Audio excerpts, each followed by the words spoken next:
Seja bem-vindo, amigo torcedor gremista. Estamos aí no canal, mais uma notícia, jogo hoje contra o Ituano. Se você não é inscrito no canal, já vai deixando seu like aí, se inscreve, galera. Aqui é um canal pro torcedor gremista mesmo, somente coisas sobre o time do Grêmio.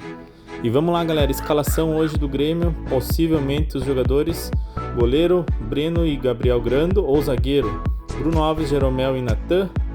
Tem os laterais, galera: Nicolas, Rodrigo Ferreira e Thiago Rosa.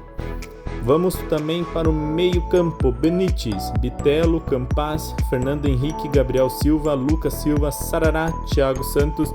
Esses foram os que foram escalados ali, galera, para ir pro jogo, tá? Atacante: Biel, Diego Souza, Elias, Manuel, entre outros. Dê uma olhada aí, galera, estamos juntos. Se inscreve no canal, deixa o like. Valeu, fui!